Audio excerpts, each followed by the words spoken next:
Exactly what happened last night, it depends who you ask. The Democratic leaders declaring they made a deal with the president to extend protections for young undocumented immigrants. President Trump this morning saying not exactly, but even the idea that the president is softening his stand on immigration is infuriating fierce conservatives, one of them calling it the art of the steal.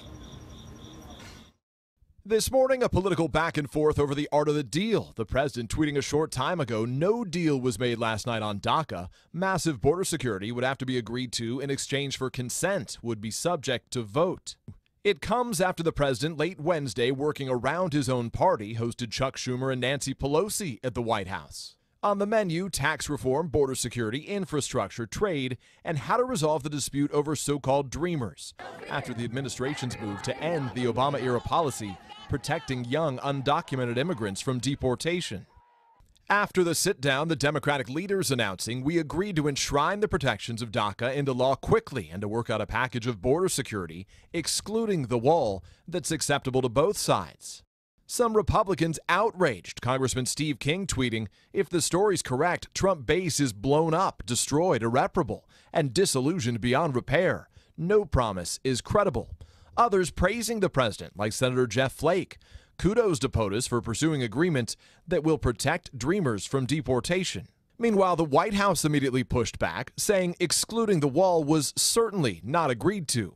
Schumer's communications director then tweeting back, the president made clear he would continue pushing the wall, just not as part of this agreement.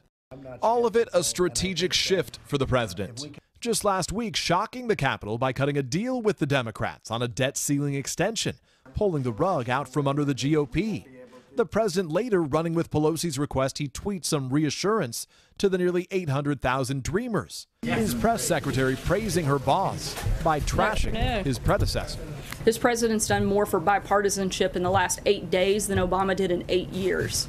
Frustrated by how slowly things are getting done, including Republicans' failure to repeal and replace Obamacare. Not long ago, Mr. Trump mocked Schumer as the head clown, Pelosi as a loser. Said, I think she's incompetent, actually. Now he's cozying up to the Democratic duo. Chuck and Nancy would like to see something happen, and so do I. Even sounding a lot like a Democrat on taxes, signaling that the rich might pay more. If they have to go higher, they'll go higher, frankly. As for concerns from skeptical conservatives that he might abandon them? Well, I'm a conservative, and I will tell you I'm not skeptical, and I think that if we can do things in a bipartisan manner, that'll be great.